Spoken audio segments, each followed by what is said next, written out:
my name is Celia Bacon. Do you have a rabbi from another planet? Please like, share, and subscribe, and ring the little bell. Ring the little bell so you're notified when new videos drop. So you know what used to be really great about Fandom? I mean, like, really wonderful about Fandom up until about 4 or 5 years ago was how unifying it was. It really was. It was incredibly unifying. You know, you had people of very, very differing outlooks would all just come together and they would argue tooth and nail over something else that they both passionately loved, right? You know, I love my channel that I have, Father Christopher Miller on a lot. Now, you may not know, I'm a rabbi, I'm a bit Jewish. So Jews and Christians have had a bit of a fractious relationship over the last, couple of thousand years. They were a bit miffed about the crucifixion.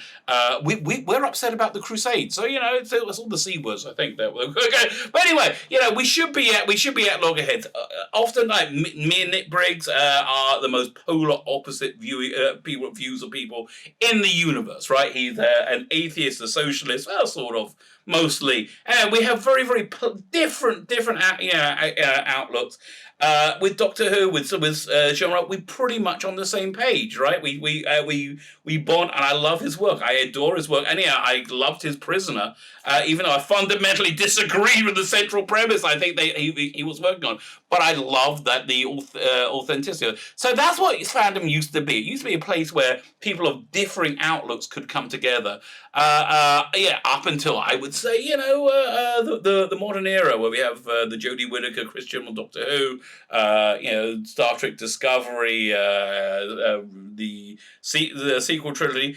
With all of these fandoms, right? All these fandoms has come in with these new iterations of these franchises, and they brought in with them a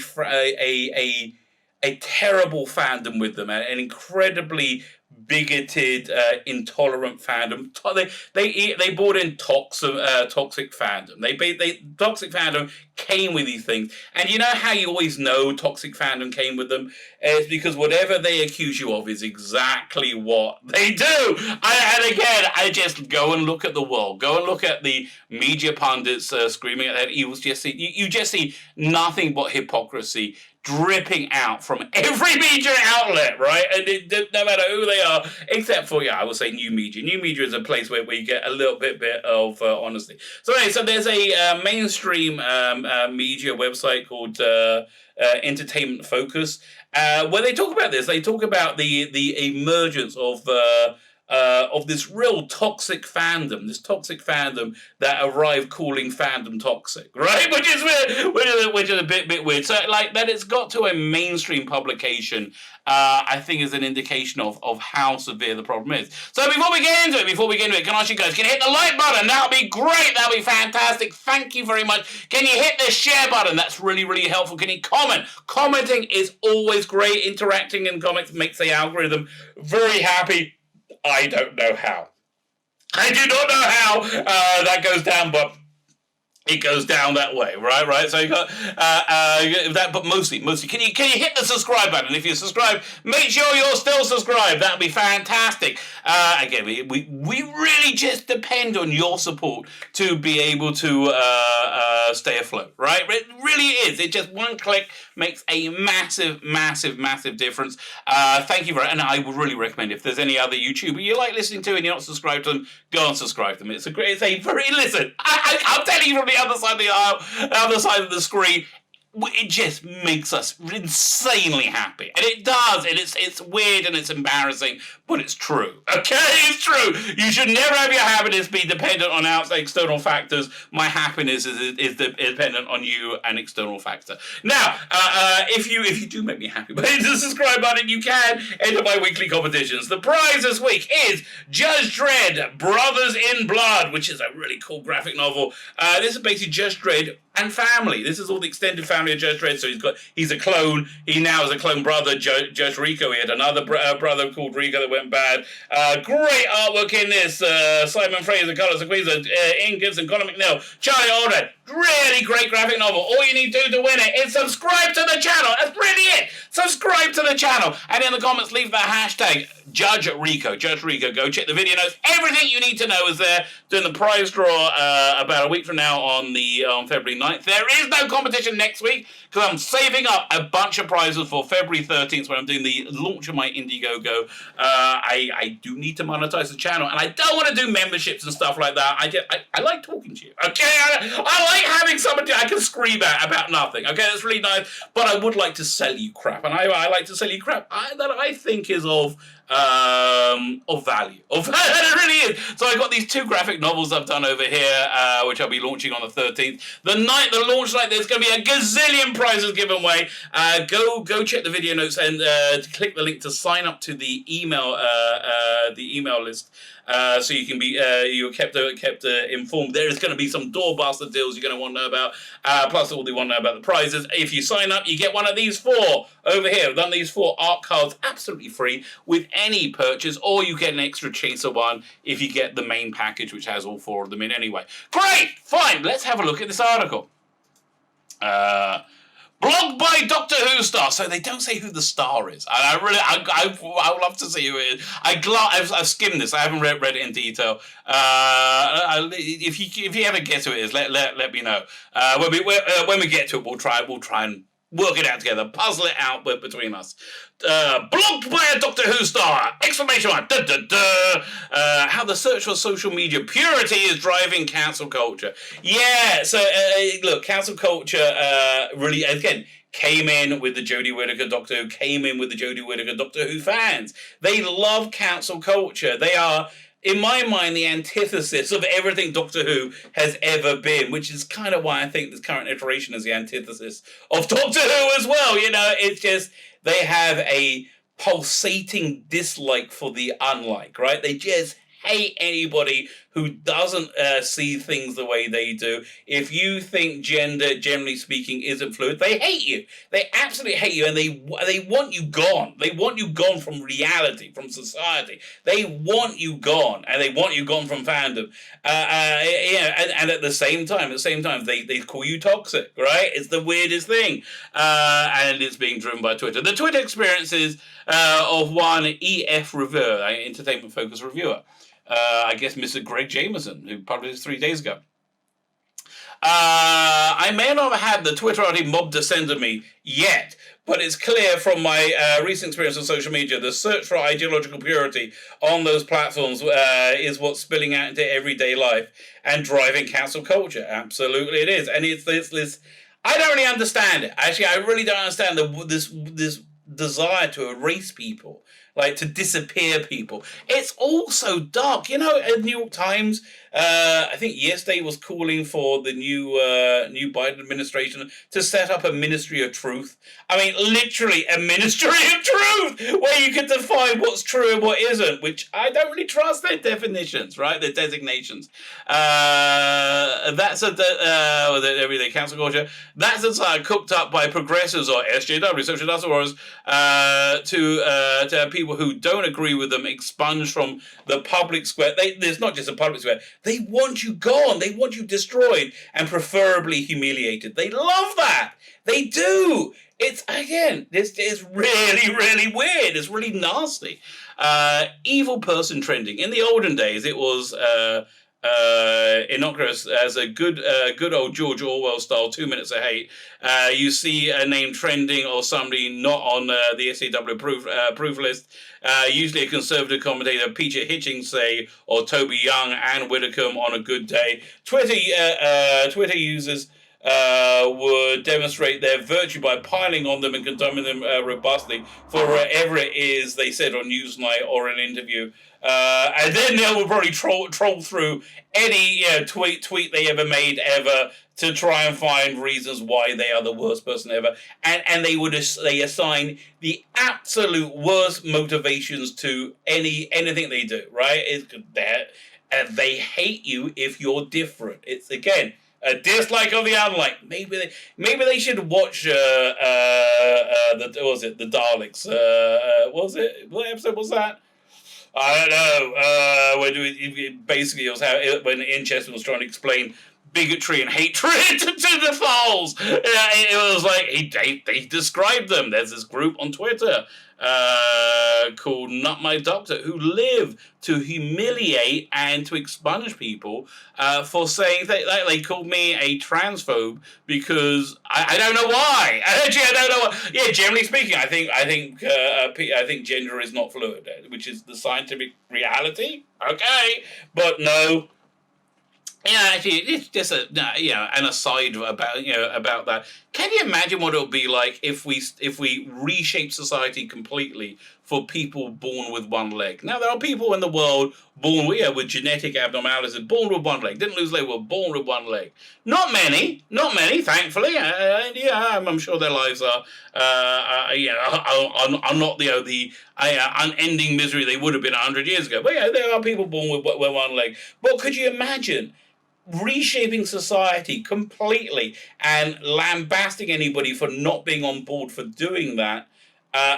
It'll be a bit strange. But again, that's basically what we've seen with these weird trans activists that live on Twitter. Points will be points will be added for bravery if they copied in the object of the latest witch hunt. The chosen subject would be inundated, dogpiled in Twitter parlance. I've had that happen to me as well. And again, what really upsets them is when you don't care. That's why they hate Lawrence Fox, right? They dogpile him all the time. They require 2 hours before it would blow over and the mob would move on to the next highly selective manufactured outrage. The cycle will continue indefinitely, always providing SJWs with a daily subject for their they're 2 minutes late. So they could accue followers by demonstrating to their peers what good people they are by shouting abuse at strangers on the internet with whom they disagree. And more often than not, they disagree with reality rather than the strangers. They're like, I know what you're saying is right, but I don't care. The trends carried on until SJW developed a taste for blood. So they do, because they're the worst people ever.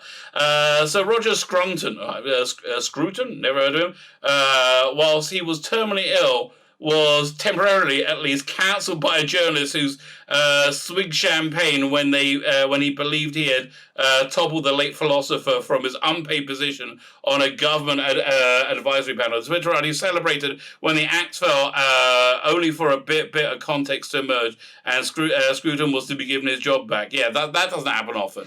There's no mea culpa. There's no we're wrong. Others who haven't been so lucky, that's how about James Dreyfus, for example, who was brought on to play an early master by Big Finish, completely cancelled because he doesn't really go along with the trans activists, so he had to be cancelled, and that's what happened. And not be so lucky. And every time the worst possible interpretation, see, look at this guy's on the money, has been ascribed to them for something that they have said. I mean, I think Roseanne Barr is a great example of that. I don't normally associate black people with monkeys, right? That's not like an association in my head. I do completely understand that's been used as a racial epithet, and if you're a black guy and somebody calls you a monkey, you're gonna feel, like you're gonna be upset. Okay, I understand that, but I don't think every time that's done, as with Roseanne, that was going on, because I just don't think people don't make that association, because if you're not a racist person, you're just not a racist person. SJW who presume to have windows into men's souls. Well, I do the same thing, quite frankly. The emphasis now is on destroying livelihoods and driving off Twitter anyone who doesn't toe the line set by SJWs, and they will eat themselves. If you step out of line for a second, you're over. Who stalk the forum like a playground bullies, looking to take offense, more accurately, looking for victims. This is such a description of Jodie Whittaker, Doctor Who fan.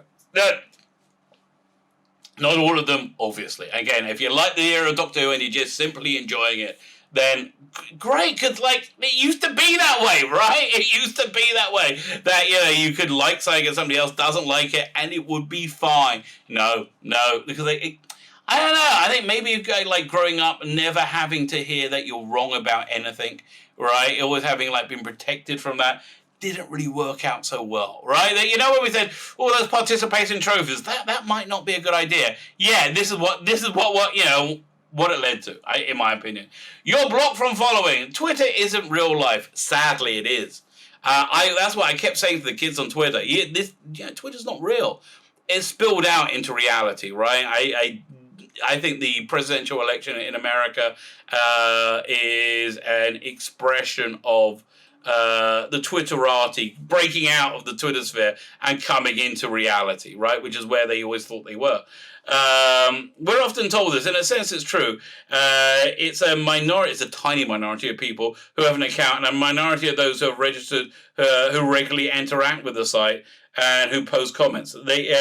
Had you pursued the forum on the day of the UK general election in 2019 and had no access to any other news, you would have been forgiven for thinking it was a red letter day for socialism. Jeremy Corbyn was about to be installed in number 10,000 as Prime Minister. They don't like it being when they're wrong, all right? The reality, a crushing defeat for Labour and a stonking Tory majority. Again, look, Jeremy Corbyn was a terrible socialist, but I think honestly, I think the UK election results is pretty much a feeling of how the people feel about the Twitter artists' view of the world. They just want it gone. And honestly, the best barometer if something is bullcrap or not is follow the working classes, right? Whatever the working class, a working class that has the best nose for BS out of anyone, right? And they will smell it a mile away. And I think that's why people in BBC really can't stand the working classes, right? Because they see through their bullcrap straight away. Tory majority proved that Twitter is an echo chamber dominated by a certain type of left-winger, metropolitan liberals. If you're not one of those, you won't fit and won't be warmly welcomed. Well, you're not allowed to go anywhere else either. There was Parler that got destroyed. That got destroyed by Twitter. When the former president floated the idea of removing, the 230 protections from social media. I think I witnessed social media becoming self-aware and eating him, stopping him. I think that's what I saw. In a way. A way in which Twitter is influencing real life, though, is a blocking of undesirables. Paul Cornell is the number one villain of this now. So Paul Cornell, fantastic Doctor Who writer, absolutely fantastic Doctor Who writer. Terrible human being, terrible. So last year during lockdowns, we're having these incredibly unifying, and it was wonderful. It was what Fandom used to be like, these unifying watch-alongs. It was Journey's End. It reached a pinnacle, and we were all so happy. And the next one was the Paul Cornell one, and he came along, blocked half the people who wanted to take part, right? And destroyed that unity in an absolute second. This is when he stops selecting Twitter users, let's call them deplorables, from following or seeing your tweets. Sensible safety rules to prevent bullying or harassment, but now it's used for bullying and harassment. For such purpose, I've used it myself. It is now routinely used by those who wish to only ever see their opinions echo back at them, and will tolerate no diversity from it. Again, the people who scream about diversity hate diversity. Everything they say is the inverse of truth. Progressives wish to bleed this practice into the workplace and expect to go through life expect to never have to go through life encountering an opinion they don't hold, and any opinion they don't hold they find deeply, deeply offensive. This is not going to end well for anyone. I think it's going to end with the end of Western civilization. I do think that's coming. I think it's coming. soon. So I think it's coming soon. I'm not sure I've ever known anybody with whom I've shared the same room with. How boring that would be. Well, that's the world they want.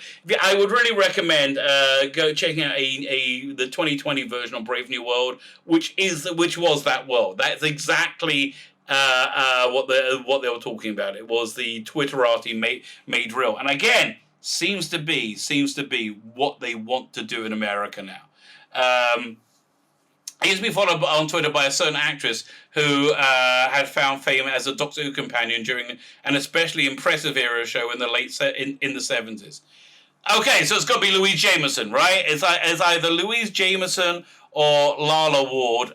Lala Ward strikes me as a bigger dick, so let's say Lala Ward. Certainly not Liz Sladen. Let's go through the companions. We had Sarah Jane. That was Liz Sladen. I don't think it's Katie Manning. Katie Manning is just nothing but like lovely battiness, right? It's like there's not a malicious bone in her body. I love Katie Manning. God, I hope it's not Katie Manning. There's Sarah Jane, Louise Jameson. I'm gonna so Lala Ward. Lala Ward, was she the? What year did I think she? Yeah, Lala Ward would be the late 70s. So look, it's either Louise Jameson or Lala Ward, in my opinion, right? She'd gone on to star on a hugely popular detective series that aired when I was a child. Okay, so it's Louise Jameson, right? She was in. Okay, fine. I'm looking up Louise Jameson's IMDb, right? Let's do that. Fortunately, I have a phone. There we go. We're gonna go. Which is a real shame because I love freaking Louise Jameson, right? But what can you do? So it's Louise Jameson. Hopefully, I'm spelling her name right. Let's have a look. There you go. From 1963, Doctor Who. Let's have a look at her career. No, I don't want the all filmography. Tenko. Okay, she was in Tenko, but that wasn't the I thought it was the not singing detective. It was it Shoestring? Okay, let's just go back. Okay, we're in Space. She was in Space 99. Doctor Who, Omega Factor, Tenko. Gentle Touch! Was that her? Was she Gentle Touch? She was only in one episode. Secret Diary of Adrian Mole. Bergerac! There you go! Bergerac. Okay, it's Louise Jameson. Oh, could you just say Louise Jameson? Which is a real shame, because I freaking love Louise Jameson. She's going to star in a huge popular Texas series that aired when I was a child. I used to wait for it to come on, and then excited pointed out at my parents, who were Jews. She used to be a Doctor Who. I'll do this without fail every week. I'm the same, mate. I'm the same. Okay, there's a town next to me called Alfei Menashe, right? And every time I drive by it, not that I drive, I can't drive, my wife drives. Every time I'm in a car driving by it, I always have to shout, Alfei! Because that was what they did in EastEnders when the calling got for Alfie Moon. Alfie! I can't not do it. I just can't not do it. That's the way it is. I'm sorry. I do that in 2009. I queued in a school gymnasium for an hour with a dear chum so I could meet her and get photographs and a signed picture. Yeah, it really. If you haven't seen Staged, series 2, I think it's the first or second episode. Michael Palin's in it, and they meet Michael Palin, and he does this bit where he just hates Staged. Right, he can't stand it, and it just rips him. And like you see that Michael, she's like, but I'm such a fan of yours. It's like, it was so sad. Get signed pictures. I framed it. It went up on Warren Pride Place. Oh, this is so sad. This is genuinely sad. A few years later, our paths crossed again as theatre reviewers. Then I went to a tiny, out-of-the-way theatre to cover the show she was in. This is so Louise Jameson. I freaking love Louise Jameson. It was pretty awful, but she was by far the best thing about it, which was a relief, as I meant I could give her glowing noses at the same time as giving the show an overly generous, indifferent one. As an illustration of how subpar it was, her co-star stopped the performance about 20 minutes into the second half, apologised for messing up his lines, and restarted the second act from the beginning. That's crazy! Okay, that's not a good production. Okay, that's not a... You should go back to being in the line, mate. Okay? For an actor, it was an imprisonable offense to pull that stunt on a press night. Was on... Oh, my God. Putting it mildly, that's really bad. In a decade of reviewing theatre, I've never seen another performer behave so poorly. For that, okay, look, dude, you're going off on a tangent. But again, I don't really think I can lambast you for going off on a tangent. It is me. For a viewer, I was rather miffing as it was. As it meant I missed the train home, and I had anticipated catching and it was an hour late. By the time I waited for the next one, the show must go on. Never go back. It's not about you, value your all just basic stuff. Anyway, being late to bed and tired the next day was worth it. As I said, saying nice things about her performance. In it, tell you, this guy's a real. I would give teacher Jewish words. Real mensch. Not saying a name. Okay, well done. They're real mensch. Next day, as she was saying nice things about performance and copying her in. She followed me back on Twitter for my birthday last year. I received a Blu-ray box set, which was one of the best Blu-ray box set, and watched one of her episodes while my husband was preparing a birthday feast. I was about to tweet at her how much I enjoyed it, and when I was called to the table, I forgot about it. That was a relief in the end, because finding out she blocked me on my birthday would have taken a real shine off the day. Oh, so I'm sorry. I wonder why she did it. I hadn't interacted with her for years, and only ever said nice things about her. Perhaps I retweeted something she doesn't like. Andrew McNeil, Titania McGrath, Douglas Murray are the most obvious candidates. It's so sad, okay, because Louise Jameson, okay, reason she's a great actress, and I think she is a great actress, and she was a great companion, right? It's the reason she was good is because she was so clever. She is so clever. She's clearly a highly intelligent person, right? And you can see her understand and interpret her role and bring out the authenticity within it. That's what makes a great, somebody into a great actress. God, really, maybe she should give lessons to Jodie Whittaker. So she's smart. So intelligence isn't a cure for this. It isn't. I mean, look, Russell T Davies, I think is a very intelligent. I think is a very good person. I think that because I've seen his work, and he's all about family and interconnection and connection between normal people, and it's beautiful, and I love it. I mean, it's just great. It's uplifting. But he's been subsumed by this insanity as well, right? And it's just heartbreaking. It's heartbreaking watching people who you know to be better than this becoming part of it. We're taking this sheen off the day. I wonder what she did. I interacted with people. Perhaps I had liked to tweet or follow somebody who she disagrees with. Cursory look at her profile from the account of Doctor Who, the complete menagerie, almost, podcast that I co-host, that our worldviews and our politics don't align. Why should that matter? Again, this is why I got nothing but respect for Nick Briggs, right? Our worldviews don't align, and I was really miffed at something that he tweeted. And I wanted to cancel his thing he did, Humour Frontier. He wrote to me personally, right? And he ended up coming on my channel, and we had a fantastic interview. Honestly, I always liked his work. Now he's got to do something really terrible for me to not like it, right? But yeah, why should it matter? I am careful on Twitter to never interact with abuse or foul-mouthed tweets. I'm not so careful. Again, I'm not really a big Twitter person, though, right? I do it to promote the channel. So now you come down to a difference of opinion. I'm just sad that somebody I have actively admired for over 30 years counseled me in this way. Why not simply unfollow? Presumably, so I would sooner or later find out what she thinks of me. That's the point, right? And that is where we are.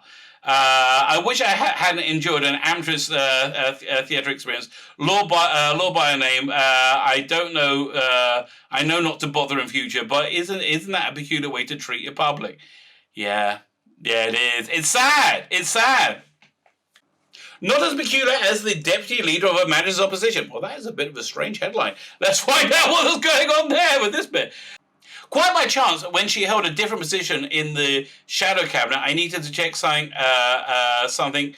Angela Rayner had tweeted. I tried my personal Twitter account and found that I was blocked. I was naive enough to have been taken by surprise. That's the trouble with Twitter. Like, you know, you are... if you think normally, right, you just don't understand this weirdness that you have going on there. After all, I'd never followed her or interacted with her or any of her tweets, commented about her in any way or engaged with her profile or any hostility directed towards her. How on earth did she even know I was? After a bit of digging, it turns out she blocked about half of Twitter often proactively seeking out people to block, presumably if they had followed someone she doesn't like. Yeah, again, I wish I understood how these people think, oh, this is good. This is going to be good for society. This is just going to be good. Nothing bad's going to come from this. You might think it's, if you didn't like or have a tweet espousing an opinion she doesn't hold, is that a good use of an MP's time? No. But it's the way they will use it. You might think it's an extraordinary way to treat members of the electorate. In America, they're building a bloody cage around the people's house. It's exactly the way they treat it. Until you realise what's important to them is not the art or diplomacy of winning people around to their argument. It's not. What an old-fashioned approach to politics that would be. But to be rigorously rigorous ideological purity. If you're not already part of the in-group, you are despised. Of course, as a member of the electorate, I'll vote with my feet and studiously avoid ever listening to a party whose deputy leader has judged me to use one of her favorite one of her favorite words, scum. Okay, okay, fine. I can make a point. And all without ever having met me or knowing anything about me. And that's the truth. It's a dislike of the unlike. Given that Rayner may be a general election away from being second most powerful politician in the country, it's a worrying prospect. The levers of power in the hands of council culture advocates who think Twitter is real life will not bode well for civil liberties. Again, America. Look at America last couple of weeks. It's a country unrecognizable from what it was a few weeks before. There's no, there's no democracy. If you have 40% of your electorate don't trust your democracy, you have no democratic process, no freedom of speech. There's little freedom of religion. There's no right of free assembly. Your civil liberties are being evaporated because the people who believe in the Twitterati, right? People are the Twitterati, are holding the levers of power. Labour members and trade unionist Paul Embry's recent book, Despise Why the Modern Left Loathes the Working Class, and it does, proves a great insight into the extraordinary mindset of the moral certitude displayed by prominent Labour figures and supporters. After last general elections, I saw an exchange on Facebook where two people lamented the result. Did you know more working class people voted Tory than Labour? I know, what's wrong with them? Perhaps the solution is to cancel the electorate. America's one step ahead of you there, mate. One step ahead of you. Diversity of everything, including opinion, right? So how much longer is this? Okay, we're at the end. So I don't know who Tatiana McGruff is. I thought she was like a massive social media, like a social justice warrior. But I really have no idea. But she's lost 16,400 followers in the latest Twitter purge. Okay. The ways out of authoritarian council culture is to engage much less with the poison of social media, interact with people in the real world instead. It's not a bad idea. Or during lockdown, put your phone down and read instead. That's a crazy idea. But we must also be less cowed by cancel culture and its proponents. I just don't understand people being scared of it, right? And they tried to cancel me a couple of times, right? It was almost identical to, have you ever seen Blake 7, right? The first ever Blake 7, they cancelled Blake by framing him to be somebody who's sexually attractive to children. Exactly the same thing happened to me, right? And it's identical. I just don't understand how these people have screamed for the last 4 years that that the National Socialists from Germany have taken over the world when they act like the National Socialists from Germany, afraid of the mob. So I just don't understand why people are afraid of them. After all, they've proven themselves to be dishonest players. It's about demonstrating fealty to a particular nasty and rigid ideology with no concern to who may get hurt or lose their livelihood in the process. Outside the echo chambers, it's amazing what you can learn. I always try and get people to come on my channel so we can talk to them, right? Always. Talking to people of different ages, different background and villages and towns, as well as cities, will inevitably give you a more nuanced understanding of why people think what they think. Yes, it takes a bit of maturity and courage.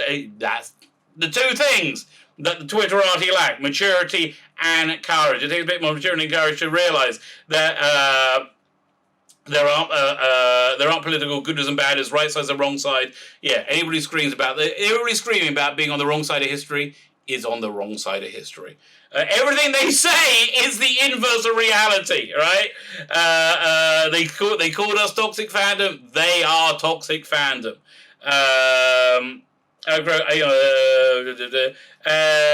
Intolerant. So what else up to? It takes maturity and courage to realise that there aren't political bidders on the right side or the wrong side, but an infinity of shades of grey between two equally ugly and intolerant extremes.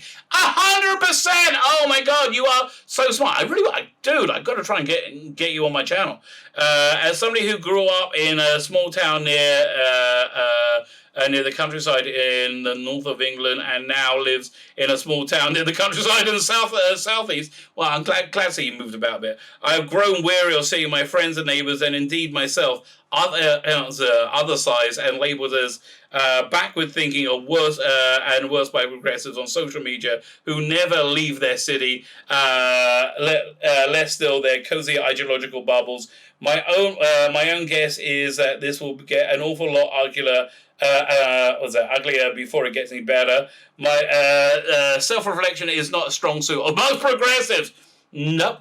They know they are right, like any pseudo religion without the foundational possibilities of forgiveness. Cancel culture will continue to eat its own. Yes, and quicker the better. And honestly, I've seen them go after Antifa and Black Lives Matter as well.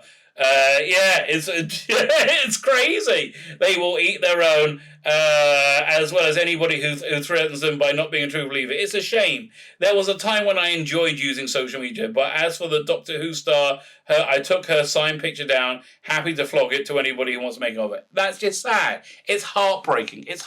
And again, what truly makes it heartbreaking,